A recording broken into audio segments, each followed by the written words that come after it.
આજની ધર્મકથા. પ્રણામ. નંદનવનની અંદર કલાવતીનું આગમન થયું. રાજા શંખ કાગડોળે કલાવતીની રાહ જોઈ રહ્યા હતા. દત્ત પોતાની બેન સમી કલાવતીને ખૂબ સમજણપૂર્વક રાજા પાસે લઈને આવે છે. કલાવતીને જોઈ અને રાજા શંખ એને જોતો જ રહ્યો. સૌથી પહેલાં તો એને સાક્ષાત પૂર્ણ અંગવાળી જોઈ એટલે રાજાના હૈયામાં ખૂબ હર્ષ પેદા થયો. At the same time Kalavati જ્યારે રાજાને જુએ છે ત્યારે રાજા શંખ મોઢું નીચું કરી દે છે. ખૂબ લજ્જા અનુભવે છે. કલાવતીનું મુખ જોવાની પણ શક્તિ, જાણે આંખમાં આંખ મેળવવાની શક્તિ પણ રાજામાં નહોતી. ક્યાં કલાવતી અને ક્યાં હું, જેના શીલની માટે મેં કુશંકા કરી, એ તો અપૂર્વ શીલવતી છે. શીલના ભૂષણને પણ ભૂષિત કરીને આવેલી એવી આ કલાવતી છે. રાજા સમજે છે કે હું કલાવતી સાથે કોઈ પણ પ્રકારે વાત નહીં કરી શકું. જેટલું હતું એમાંથી ઉત્સવ કર્યો. વાજતે ગાજતે વધામણા કરવાના કે જે પણ શક્યતા હતી એ બધી નંદનવનમાં એ પ્રમાણે કર્યું. સંધ્યાનો સમય થયો. બધા પોતપોતાની રીતે, દત્ત વગેરે અને ગુરુ ભગવંત વગેરે પોતપોતાની રીતે પોતાના સ્થાનોમાં ગયા અને હવે શંખ અને કલાવતી બંને ભેગા છે. કલાવતી મુખ નીચું કરીને બેઠી છે. રાજા સમજે છે કે મેં જેવું અનાચરણ કર્યું છે એના પ્રભાવે કલાવતી મારી સાથે વાત ન કરે એ બહુ સાહજિક છે. એને ગુસ્સો આવવો જ જોઈએ. કલાવતીને મનાવવાની તજવીજ એ ધીરે ધીરે થોડી હિંમત કેળવીને પણ રાજા શરૂ કરે છે અને મધુર વાણીથી કલાવતીને કહે છે કે મને જીવાડનારી ઔષધિ સમાન આ મુખ કેવું સુંદર છે. કલાવતી સાંભળે છે. જે મુખને અત્યારે સુંદર કહેવાય છે, જીવાડનારું ગણાય છે, એ જ મુખ આજથી થોડા સમય પહેલા જોવાની પણ તસદી જો એમને લીધી હોત ને શૃંગાર ખંડની અંદરમાં આવીને, તો કદાચ આ ઘટનાઓ જ ન થઈ હોત. પણ મહાસતી છે. સંભળાવવું, બોલબોલ કરવું, ઉતારી પાડવા, કોઈને પશ્ચાતાપ થયો છતાં પણ એની ભૂલ વારંવાર યાદ કરાવવી, આ બધું એના સ્વભાવમાં ના હોય. કલાવતી કહે છે કે નિર્ભાગ્ય અને ગરીબડી એવી મારી સ્તુતિ કરવાનું શું કામ છે? આવી સ્તુતિઓથી સરયું. રાજાને ચાપખો વાગે છે. આમ પણ કોઈ વ્યક્તિને જ્યારે આપણે બહુ જ વેધક શબ્દોમાં જવાબ આપી દઈએ ને,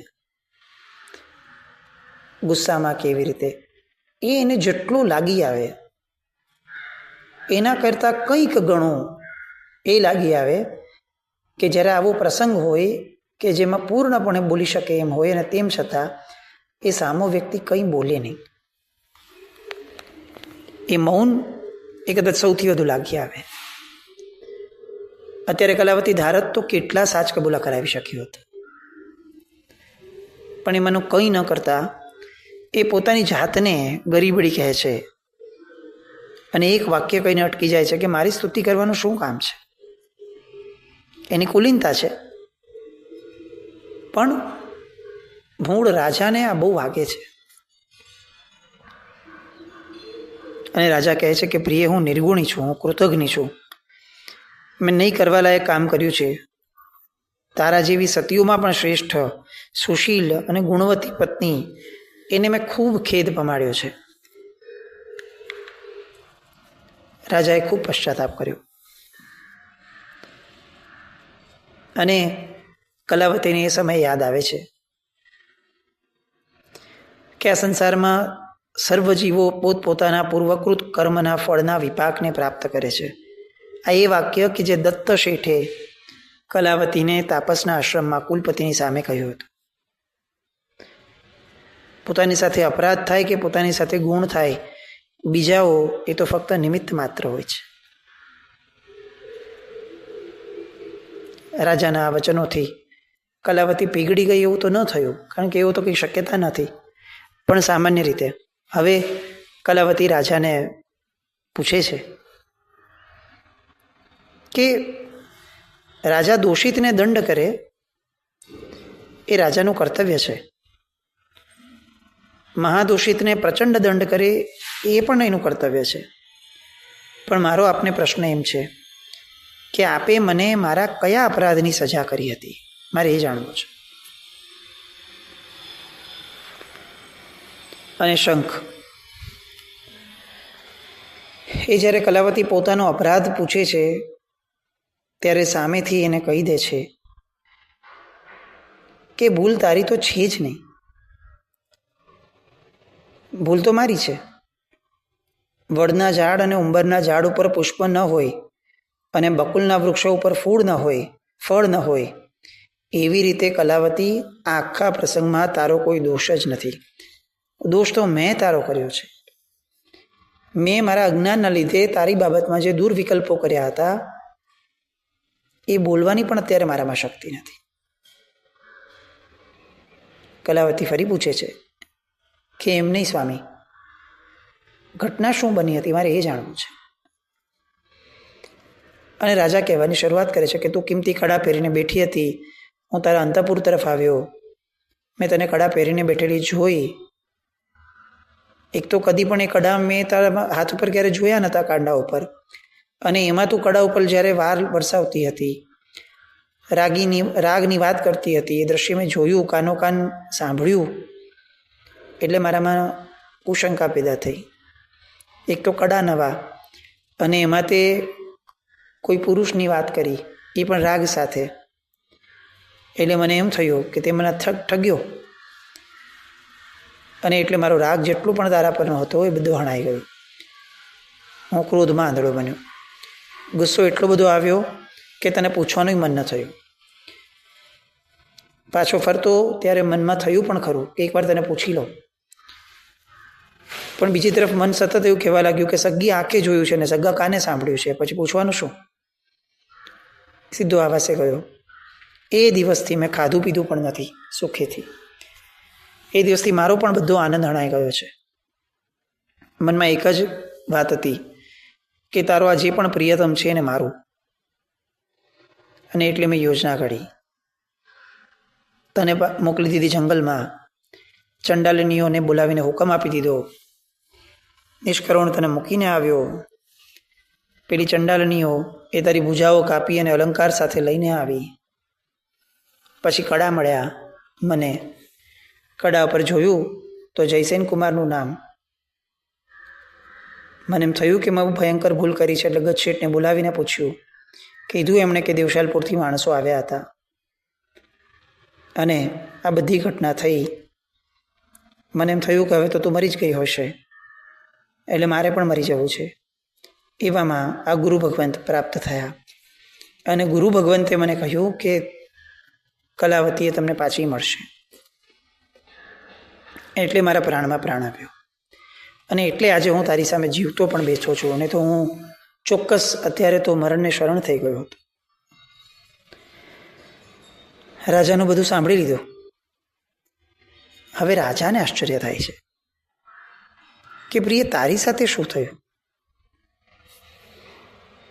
એ વાત કરે છે કે પેલો નિષ્કરુણ મને મૂકી ગયો એકલી અટુલી, એ પછી તો ચાંડાલનીઓ આવી, મારા બાહુ કાપી ગઈ, વિરહની વેદના, પ્રસૂતિની પીડા, ઝાડના ઓથે ગઈ પુત્ર જન્મ્યો, પકડું કેવી રીતે? નદી તરફ જવા લાગી. બાળક જવા લાગ્યું અને મેં નદીને પ્રાર્થના કરી કે જગતમાં જો મારું શીલ જયવંતું હોય અને મેં મારા શીલને કલંકિત ન કર્યું હોય તો આ મારા શિશુને બચાવો.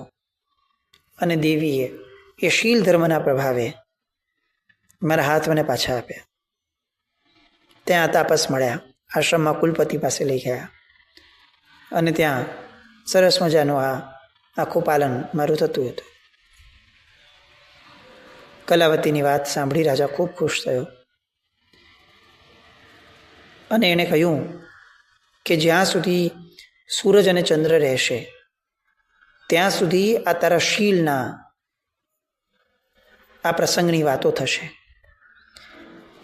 તારો યશનો પડહ અને મારા અપયશનો પડહ આ ચંદ્ર વાગ્યા કરશે. તારા સુંદર શીલની પતાકા અને મારી શંકાની પતાકા આ જગતમાં ચાલી રાખશે. જ્યારે જ્યારે તારા સુંદર શીલની પ્રશંસા થશે ત્યારે ત્યારે જગતમાં મારી વાત પણ નીકળશે અને મારી નિંદા પણ થયા વિના નહીં રહે. તારા નિર્મળ શીલની પ્રશંસા કરશે લોકો અને બીજું મારી માટે કહેશે કે આ રાજા કેવો બેવકૂફ હતો, કેવો અજ્ઞાની હતો, કેવો અવિચારી હતો. રાજા જેવો રાજા થાય અને તપાસ ન કરી શકે અને પ્રસૂતિના કાંઠે આવીને ઉભેલી પોતાની પત્નીને આવી રીતે શંકા માત્રથી ત્યજી દે, એના કાંડા કપાવી નાખે. અને આ રીતે આ જગતમાં મારા અપયશનો ડંકો વાગતો રહેશે. તારું શીલ, તારા શીલનો મહિમા અને મારા અપયશનો ડંકો. પણ હું એને લાયક છું દેવી. મને એનો કશો જ રંજ નથી. મને તો બસ ફક્ત આ ગુરુ ભગવંત પ્રત્યે અહોભાવ થાય છે કે જેમણે કહ્યું કે તું જીવતી છે ને તું મને મળવાની છે. અને અંતે એટલે જ આપણે મળ્યા. પ્રાતઃકાળ થશે ને આપણે તરત ફરી પાછા ગુરુ મહારાજના દર્શને જશું. આમ ને આમ વાતચીતમાં રાત્રિ પસાર થઈ. બીજે દિવસે સવારે ગુરુ ભગવંત પાસે જાય છે અને ગુરુ ભગવંત શીલનો મહિમા સમજાવે છે. શીલ એ પોતાના કુળનો પણ ઉદય કરનારો છે. કુળમાં સુંદર શીલથી સંપન્ન જો આત્મા હોય તો એ કુળ લોકમાં પણ વખણાય છે. શીલના કારણે શીલવાન માણસનું કુળ વખણાય છે. એટલું જ નહીં, શીલ સંપન્ન માણસનું શરીર પણ વખણાય છે. આવી અનેક વાતો શીલને લગતી ગુરુ ભગવંતે કરી. શીલનું મહાત્મ્ય સાંભળ્યું અને પછી એ જ્ઞાની મુનિવર રાજાને ઉદ્દેશીને કહે છે કે હે રાજન, તમે પોતે જ શીલનું અદ્ભુત મહાત્મ્ય તમારી નજર સામે જોયું છે, કારણ કે ફક્ત આ શીલના પ્રભાવથી જ તમારી આ રાણીને નવા હાથ પ્રાપ્ત થયા છે. આગળ વધતા રાજાને કહે છે કે શીલની સાથે જો સમ્યક્ત્વ તમારામાં હોય તો એ તમને ખૂબ લાભ કરે. જો તમે રાત અને દિવસ મજબૂત મિત્રની જેમ સમ્યક દર્શનને સાથે રાખો તો જીવનમાં કંઈ જ નબળું ન થઈ શકે. અહીંયા આ વાત સાંભળી કલાવતી અને શંખ એ બંનેઓને સમ્યક્ત્વ એ શબ્દની સાથે લગાવ ઉઠવાનો અંદરથી શરૂ થયો. પેલા જ્ઞાની મુનિવર રાજાને હજી આગળ વધતા કહે છે કે એ સમ્યક્ત્વને ભવ્ય જીવો જ મેળવી શકે છે અને ભવ્ય જીવો પણ પોતપોતાના અશુભ કર્મના ક્ષયથી જ એ સમ્યક્ત્વને મેળવી શકે છે. એમ કરીને સમ્યક દર્શનની વાત, કષાયોને ભૂંડા ગણવાની વાત, આ બધી વાતો કરે છે. દિવ્ય ભોગોની પ્રાપ્તિ થવી એ દુર્લભ નથી. દેવતાઈ અને માનુષિક રિદ્ધિઓ મળવી એ પણ દુર્લભ નથી. વિવિધ વિદ્યાઓ મળવી એ પણ દુર્લભ નથી. આ તો બધું કોઈને મળી જ જાય, પણ સમ્યક્ત્વ પ્રાપ્ત થવું એ ખરેખર દુર્લભ છે. આ વાત સમ્યક્ત્વ રૂપી મહારત્નની આ વાત સાંભળતા સાંભળતા શંખ અને કલાવતી બંનેનું હૃદય ખૂબ કોમળ છે. બંનેના હૃદય હજી તો જસ્ટ થોડા જ સમય પૂર્વે એક બહુ જ ભયંકર પ્રસંગ એ અનુભવ્યો છે, સંવેદ્યો છે. અને આ જે વાત થઈ એમાં દેવનું સ્વરૂપ, ગુરુનું સ્વરૂપ, આ બધું સ્વરૂપ ગુરુ ભગવંત પાસેથી સાંભળ્યું. વ્રતોનું સ્વરૂપ શું હોય એ પણ સાંભળ્યું. અને અંતે બંનેઓને ત્યાં સમ્યક દર્શનની પ્રાપ્તિ થાય છે. શાસ્ત્રકાર ભગવંતો બહુ સરસ રીતે આ આખી વાતને અહીંયા મૂકી. આપણને ખરેખર પ્રશ્ન થાય કે આવો પ્રસંગ, અને આવા પ્રસંગ પછીથી તો માણસને સેટલ થતા જબાનો નીકળી જાય. એની જગ્યાએ હજી તો આગલા દિવસે બંનેનું એકબીજા સાથે મિલન થયું છે અને સમ્યક દર્શનની પ્રાપ્તિ. આવું પ્રવચન, આવી શક્તિ, જબરદસ્ત. અને એમાં ને એમાં જ આગળનું સ્વરૂપ સમજાવવાની વિનંતી થાય છે. ગુરુ ભગવાન ચારિત્ર ધર્મનું સ્વરૂપ કહે છે. શંખને ખૂબ વૈરાગ્ય પેદા થયો છે, સાંભળ્યું ગુરુ ભગવંતનું, અને વિનંતી કરે છે કે પ્રભુ, આપને જો મારી પાત્રતા યોગ્યતા લાગે તો મારે આ સંસારથી મુક્ત થવું છે. મને આપે જે વર્ણવ્યો છે એ ચારિત્ર ધર્મ ખૂબ અંદરથી આકર્ષે છે. અને ત્યારે ગુરુ ભગવાન તેને કહે છે કે આ તારો 3 દિવસનો 4 દિવસનો થોડા દિવસ પૂર્વે જ જન્મેલો બાળક, એની સામે જો, શું તને એના પ્રત્યેનો સ્નેહ જન્મે છે? શંખ હા પાડે છે કે પ્રભુ, કેમ ન જન્મે? અને તરત જ ગુરુ ભગવાન તેને કહે છે કે તારા મનમાં જે સાધુપણાને પામવાનો ભાવ પેદા થયો છે એ એક દિશા છે, અને આ સ્નેહ ભાવ સંસારના કોઈ પણ સ્વજનો પ્રત્યે ઊભો છે, બીજી દિશા છે. આ બેવ દિશા ભેગી નહીં રહી શકે. અને ત્યારે શંખ ખૂબ ગુણિયલ પદ્ધતિથી ગુરુ ભગવાનને પૂછે છે કે તો પ્રભુ, હું શું કરું? કારણ કે આપે જે કહ્યું તે ચારિત્ર પણ મને આકર્ષે તો એટલું જ છે. અને ત્યારે ગુરુ ભગવાન તેને કહે છે કે તું, તારે ધર્મ ખરેખર કરવો જ છે, પણ અત્યારે એની માટેની શક્તિ નથી, સત્વ નથી. એટલે સાધુ બનવા માટે જે સાત્વિકતા જોઈએ એ જો પેદા નથી થતી તો 12 વ્રતની ઉચ્ચારણ કર. અને શંખ અને કલાવતી આ સમયે 12 વ્રત ઉચ્ચરાવે છે ગુરુ ભગવાન પાસે. દેશના પૂરી થાય છે વાચના, અને હવે દત્ત શેઠ તૈયારી કરે છે કે આપણે બંનેઓને નગરમાં લઈ જવા છે. નગરમાં પૂર્વે સમાચાર મોકલાવી દેવામાં આવે છે કે રાજા રાણી પાછા આવે છે, અને કલાવતી શીલના પ્રભાવે પોતાના કપાયેલા કાંડાને, બાહુને પાછા પામી છે. ઘરે ઘરે તોરણ બંધાયા, હાટે હાટે પતાકાઓ ઊંચી કરાઈ, અને સ્થાને સ્થાને મંગલ મંડાયા. બધા જ સતી કલાવતીના દર્શન માટે એકઠા થયા. કોઈ કલાવતીને કુસુમાંજલિ કરે છે, તો કોઈ કલાવતીને કહે છે કે અમારું આયુષ્ય પણ તમને મળી જાઓ, તમે ખૂબ જીવો. દાનાદિક કર્યા, જીવ દયા કરાવી, બંદીખાનામાંથી કેદીઓને છોડાવવા. જે મરવા ગયેલા રાજા, એવા રાજાને પણ જેમણે પાછા જીવતા કર્યા, એવી કલાવતી. એનો જય જયકાર થયો. આખું નગર હર્ષમય બન્યું. અને એવા સમયે જે પુત્રને લઈને આવ્યા હતા રાણી, એનુંય વધામણું થયું. એના જન્મ થયાને દિવસો પૂરા થયા એટલે કુટુંબને, સંબંધીઓને બધાને આમંત્રી અને નામકરણ થયું. અને આ રાજકુમારનું નામ પૂર્ણ કળશ એવું પડ્યું. સુખમય સમય ચાલી રહ્યો છે. વાર તહેવારે સદગુરુનો સંગ એ મળતા પોતે આ વાચના વગેરે એ પણ કરી રહ્યા છે. સમ્યક્ત્વરૂપી બીજ જે પડ્યું હતું એના વૃક્ષનો વિકાસ થઈ રહ્યો છે. શંખ રાજાએ અનેક સાધર્મિકોનો ઉદ્ધાર કર્યો, કરમુક્ત કર્યા લોકોને, પ્રજાના વાત્સલ્યના ખૂબ કામો કરે છે. અને સંસાર પ્રત્યેની જેની ભાવના છે એ ભાવનાને પણ ખૂબ એટલે ખૂબ સુંદર રીતે આગળ વધારે છે. એક દિવસ એવો આવે છે કે જ્યારે રાજાને ખ્યાલ આવે છે કે હવે આ મારો પુત્ર એ રાજ્ય કરવાને લાયક થયો છે, તો હવે આ સંસારમાં રહીને હું શું કરું? 10 દ્રષ્ટાંતે દુર્લભ એવો મનુષ્યભાવ મળ્યો, ધર્મનું શ્રવણ મળ્યું, તો એને આચરણમાં મૂકવા માટેનું બળ હવે મારે ઊભું કરવું જોઈએ. અને રાજા અંદર ઈચ્છા જન્માવે છે કે હવે હું સર્વસંગનો ત્યાગ કરી સંયમરૂપી લક્ષ્મીને સેવવા માંડું. અને રાજા આ નિર્ણય કલાવતીને જણાવે છે. કલાવતી તો બહુ સરસ પ્રેમથી કહે છે કે મહારાજ, ખરેખર ઘણો કાળ ભોગવ્યો, ઘણો કાળ રાજ્ય કર્યું, રાજ્યને સંભાળે એવા પુત્રય થયા, હવે તત્વના જ્ઞાતા બનેલા એવા આપણે બંનેવે ખરેખર ચારિત્ર ગ્રહણ કરવું જ રહ્યું, એ જ શ્રેષ્ઠ. આ જન્મને નિસાર ગણીને એમાંય સાર રૂપ સંયમ એને અંગીકાર કરવું એ જ આપણા માટે આ ક્ષણે યોગ્ય છે.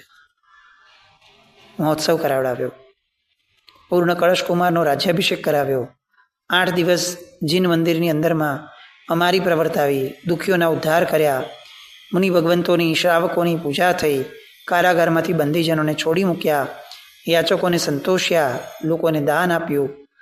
અને આમને આમ 8 દિવસના ઉત્સવના દિવસો પૂરા થવા આવ્યા અને ત્યાં ઉદ્યાન પાલકે કીધું કે ભગવંત શ્રી અમિત તેજ નામના ગુરુ મહારાજ પધાર્યા છે. આ એ જ ગુરુ મહારાજ છે કે જેમણે એમને ઠાર્યા હતા, જેમણે એમને સમ્યક દર્શનની પ્રાપ્તિ થાય એ કક્ષા સુધીનો વૈરાગ્ય એ એમની નિશ્રામાં પામ્યા હતા.